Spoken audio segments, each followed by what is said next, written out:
yeah, if you guys obviously saw the title, I quit my job as an EPIK teacher and as a teacher, as an English teacher in general in Korea.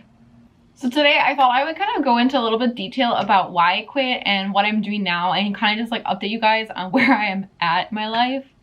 So I just want to get right into it. One of the main reasons why I wanted to leave EPIK and also just teaching in general was it felt like there are no opportunities to grow. And it got to a point where I felt like every year the work I do is more or less the same. Nothing changes. There's no opportunities really for me to grow or improve my skills. And on top of like that, I feel like there's no autonomy. So like you're always co-teaching. So you always just kind of do what the other co-teacher wants you to do. So sometimes they want you to teach all the classes yourself, which from my perspective is great because you get to do everything you want in your way. But some just really want you to do very minuscule roles, and it can be very mind-numbing. And at the end of the day, I started to think like I could be a teacher for 20, 30 years in this same job, and I will still have to listen and do exactly what another teacher tells me to do.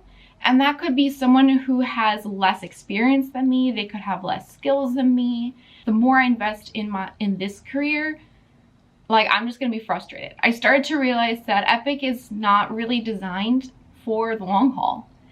Most of the teachers in the EPIK program come here for a couple of years and then they leave. And I've definitely been in the program so long that I started to feel like, you know, this was great in the beginning, but it started to feel like I hit a dead end. Also, another reason why I felt like it was a dead end was I started to hit the glass ceiling, so to speak. Just throwing it out there, guys, I'm about like Western age, like 30 years old, which in the working world is very young. Like if you think about it, I have at least 30 years to go before I can even retire. So I've barely even dented my working life, and I've already was 1 or 2 years away from the maximum salary I could ever get in that role. And so just think about it, like by the time I'm 31, 32, I'll never receive a pay raise ever again, no matter what I do. So like that, coupled with the feeling that there's already no opportunity to growth, no opportunity to grow, it felt like, wow, at like 31, 31, oh my God, I can't speak English. 31, 32 years old, I felt like, wow, like there's no incentive to grow in this role. There's gonna be no more promotions, and this will be my life forever if I stay in this role. And I was like, that don't look good. That's not good. And I started to think about it, like I had two options. I realized in this moment, if I'm serious about being a teacher, I can, you know, get more education and find a better teaching job. Or if I really like don't want to be a teacher anymore, this is the time to start something new. So like option number 2 is just leave teaching altogether. And honestly, when I came to Korea, I never planned to be a teacher forever. So I start to think, now's my time to leave. I need to figure out what I need to do next. And that took me back to when I first came to Korea.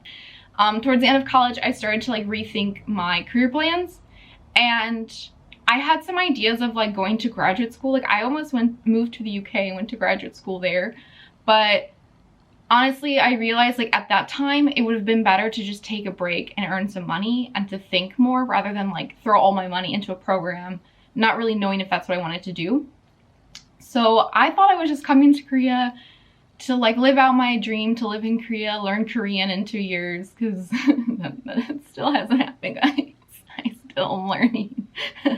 And after about 3 years in Korea, I actually changed my visa from a teacher's visa to a residence card. But it's a little bit more permanent than a work visa and a little less permanent than a green card. But it basically gave me a lot of options. Like I could pretty much go and apply to any job. I didn't need work sponsorship. I wasn't sure what to do, so I just wanted to work with EPIK for like a year or so, save some money, and get some ideas about what I was gonna do. Like I think I got so comfortable in my situation that I lost sight about what my plans were.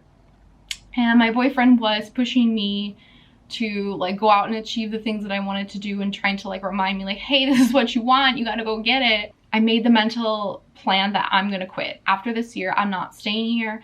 And I spent that year just like studying, trying to like learn as much as I can for the industry I wanted to be in. And I just want to add that one of the most stressful things about teaching as an EPIK teacher and like wanting to leave and to branch out and try something new is that they will ask you 5 months or so before your contract ends if you're gonna stay.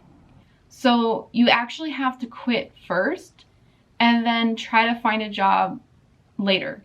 So that was one of the, I think, the most stressful things about leaving EPIK for me was, and I think that was what held me back in the beginning, was that fear of like, if I just quit, I don't have a job.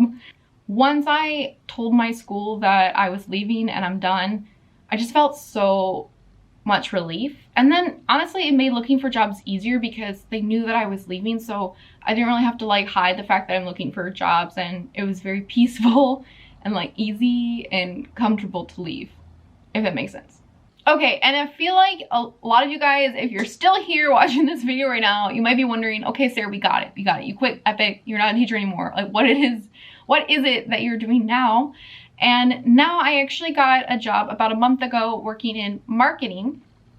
My job has to do with like e-commerce, but I don't really want to tell you guys exactly where I work and, you know, privacy and all that. And I just want to add that another thing I had really thought about was, at the moment, like I see myself staying in Korea for a while. Like I don't really know how long I'll live here, but in my mind, I thought I never want to trap myself into living somewhere, like especially another country. I always want to leave the door open that if I were to decide one day that moving back to America, to my home country, was best for me, I always wanted to make that process possible, or like as possible as possible. That makes sense. Like as easy as possible. And then on top of having to move back to the United States, I would have to also do a career change at the same time. I don't know. I didn't want to waste my time like postponing that career shift. I was like, why not just do it in Korea? I want to be in Korea. I want to be a marketer. Let's just do it here. And then one day if I want to move back, I can. Like, yeah. But that was mostly what I wanted to talk about in today's video, was just why I quit EPIK, where I'm at now. I know some of you guys have like reached out to me on like Instagram that you're interested in like how to find a job in Korea. I will preface this by saying that my situation might not apply to you guys because of my visa status and like some other reasons.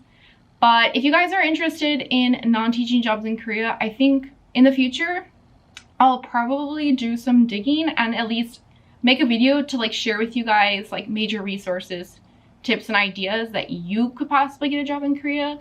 It might not look exactly like what my experience was, but yeah. If you guys are interested in that, please let me know in the comment section, and then I'll know to make that video because you guys want to watch it. Okay? Okay. Alright guys, thanks for watching. That's pretty much all I wanted to say today. If you enjoyed this video, please hit the like button so I know that you actually liked my video. If you guys have any questions about, like, I don't know, working in Korea, or you guys are interested in that video about working in Korea, please comment down below.